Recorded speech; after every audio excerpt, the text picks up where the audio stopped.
आज की जो ये प्रेस कॉन्फ्रेंस रखी गई है, जो बजट 2026 यूनियन बजट 2026 जो कर्तव्य भवन से हमारी honourable union finance minister Shrimati Nirmala Sitharaman ji ने रखा है।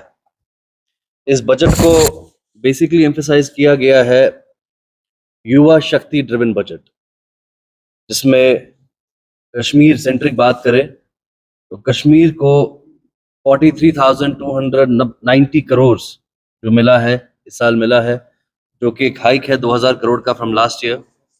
इस बजट के कुछ कंटोर्स हैं जिसको हम हाईलाइट करेंगे, कुछ पैरामीटर्स है जिसको हम हाईलाइट करेंगे।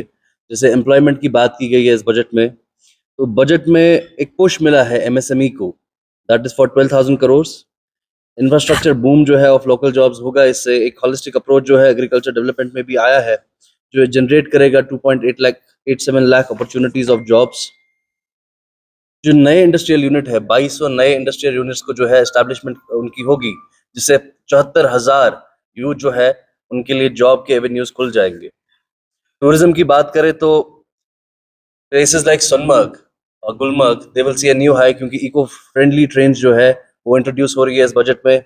और कश्मीर को खाली एक साइट सीइंग के लिए नहीं बल्कि एक ट्रैकिंग है बनाने का प्रयास जो है इस बजट ने किया है।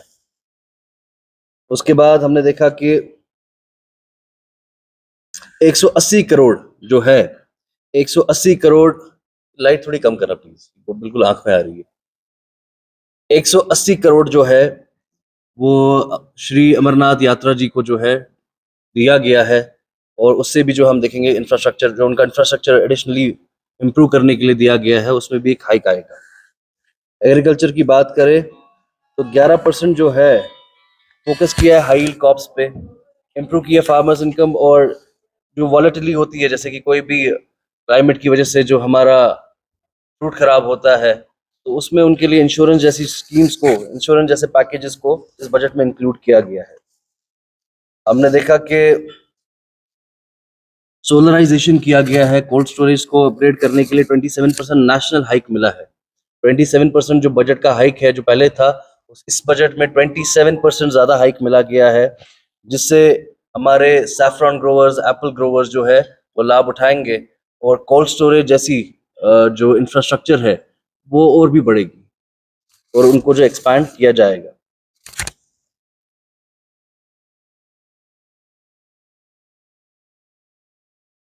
कमर्शियल रेलवे का प्रावधान रखा गया है कि जो कमर्शियल रेलवे है, तो इसमें हमारे यहाँ पेरिशेबल गुड्स है, पेरिशेबल फ्रूट्स है, जैसे कि एप्पल है, चेरीज है। तो वो क्या होता था कि जब टाइमली वहां नहीं पहुंचते थे, दिल्ली या मुंबई जैसी जगहों पर नहीं पहुंचते थे, तो जो ग्रोवर्स को है इकोनॉमिकल लॉस, फाइनेंशियल लॉस जो है वो फेस करना पड़ता था।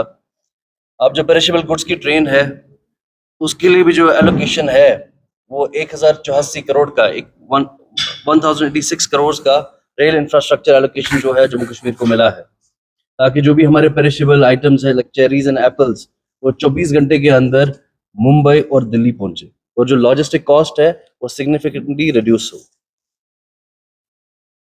उसके बाद हमने देखा कि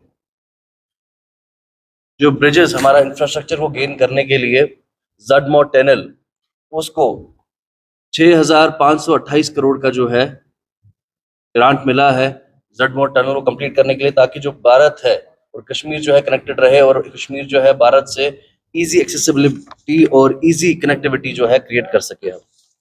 एजुकेशन सेक्टर की बात करें तो 1513 करोड़ जो है, यार ये लाइट बंद करना, मेरी आंखों में आ रही है, प्लीज लाइट बंद कर दो, लाइट थोड़ा सा कम कर दो या नीचे कर दो प्लीज, ये बिल्कुल आंखों में आ रही है, दिखाई नहीं जाती। आप भी थोड़ी सी लाइट कम कर दो प्लीज।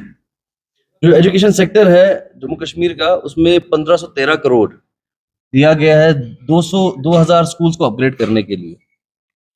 और जो policies like national education policy 2020 है, वो सारे स्कूल्स में इंप्लीमेंट करने की कोशिश की गई है। एजुकेशन को डिजिटल करने की कोशिश की गई है, और डीएसटी चैनल्स जो फर्स्ट क्लास के स्टूडेंट्स से लेके, जो फर्स्ट क्लास के छात्र है वहां से लेके 12th क्लास के छात्रों तक डीएसटी चैनल्स पे उनको पढ़ाने की कोशिश करेंगे। और AAY जो अंत्योदया अन्न योजना की फैमिलीज है, उनके लिए जो है एजुकेशन फ्री करेंगे, एजुकेशन स्कूल फीस फ्री करेंगे, कोई ट्यूशन फीस जो है उस पर फुल वेवर मिल जाएगा। हेल्थ सेक्टर की बात करें तो 1866 करोड़ एम्स को मिले हैं, एम्स अवंतीपुरा को, और इस साल जून में जो है उसकी ओपनिंग होगी। बॉर्डर के लिए एक माइलस्टोन है कि बॉर्डर के लिए बुलेट प्रूफ एम्बुलेंसेस के लिए पैसा दिया गया है, क्योंकि हम देखते हैं हमारा बॉर्डर एरिया जो है वो प्रॉन है शेलिंग को लेकर, फायर्स को लेकर, फायरिंग को लेकर। तो बॉर्डर्स के लिए एम्बुलेंसेस को ग्रांट किया गया, एम्बुलेंसेस दी गई है, और साथ ही साथ उसके लिए पैसा दिया गया है, और स्पेशल वार्ड विमेन के लिए हर हेल्थ फैसिलिटी में दिया गया है। ये इस बजट का जो है हेल्थ को लेकर आया है। और आयुष्मान भारत जैसी स्कीम जो है वो फिर से चलती रहेगी, जो PMJY स्कीम है गवर्नमेंट की, वो चलती रहेगी। जब हम गरीबों की बात करें तो इस बजट में डिजास्टर रिस्पांस, कोई भी जब हादसा हो उसके लिए ऑलमोस्ट 280 करोड़ जो है गवर्नमेंट ने, यूनियन बजट ने एलोकेट किए हैं। और जो स्कीम्स है जैसे BBGRAMG, Ayushman Bharat, PMAY, PMJY, PMUY, AAY, वो इंश्योर करती है कि हर एक को खाना मिले, बेटर जॉब्स मिले, बेटर एवेन्यूज मिले, बेटर प्लेटफॉर्म्स मिले, और बेटर हेल्थ स्ट्रक्चर मिले। अब कश्मीर की बात करें तो कश्मीर के एग्रीकल्चर और हॉर्टिकल्चर, वॉलनट और आलमंड ग्रोअर्स, उनके एक्सपोर्ट इंसेंटिव्स और स्टोरेज के लिए एक उसके लिए भी फंड्स एलोकेट किए गए हैं कि बेटर पैकेजिंग हो, बेटर एक्सपोर्ट हो, बेटर कनेक्टिविटी हो, उसको प्रॉपर तरीके से मैकेनाइज कर सके, एक मैकेनाइज चेन बना सके जब वो एक्सपोर्ट करते हैं। तो उसके लिए भी प्रयास किया गया है इस बजट में। तो ये बजट जो है बेसिकली एक पॉपुलर बजट नहीं है, पीपल्स बजट है। और पीपल्स बजट वो बजट होता है जहां पे हम ऐसा देखते हैं कि India as a whole family है, और इस फैमिली में हमने कुछ बचत की है, और थोड़ा सा हमारे ऊपर डेट है जो कि 4.3% है, और 2000 करोड़ का हाइक हमें मिला है। और जो हमारे सेक्टर्स है जैसे पुलिस है उसको 9000, कुछ 9000, 9500 करोड़ तक का जो है एलोकेशन मिला है, ताकि हमारे जो लॉ एंड ऑर्डर है मेंटेन हो, हमारी जानें हो सके, महफूज रह सके। तो यही प्रयास किया है कि इस बजट से भारत को विकसित बनाया जाए, और जो कश्मीर है भारत का एक अटूट हिस्सा है, और उसको विकसित करे। ये प्रयास है मोदी जी का कि हर गांव विकसित हो, हर आदमी का जो हर आदमी प्रयास करता है इकोनॉमिकली साउंड हो। हर आदमी साउंड होगा, इकोनॉमिकली साउंड होगा, भारत इकोनॉमिकली साउंड होगा, फाइनेंशियली साउंड होगा, और हर गांव जो है विकास करेगा। हर आदमी जो है, हर डिप्राइव्ड है, चाहे वो अंत्योदया हो, अंत्योदया जो डिप्राइव्ड सेक्शन है, जब तक वो अपग्रेड नहीं होगा तब तक भारत को विकसित बनने में हम सबको प्रयास करना है, और हम सबको कोशिश करनी है कि हम एक कंट्रीब्यूटर्स बने और सपोर्टर्स बने। आज ये प्रेस कॉन्फ्रेंस इसीलिए बुलाई गई थी कि आपको एनलाइटन कर सके थोड़ा कश्मीर सेंट्रिक को लेकर, कि कश्मीर यूनियन बजट में, कश्मीर के लिए स्पेसिफिक यूनियन बजट में क्या क्या था।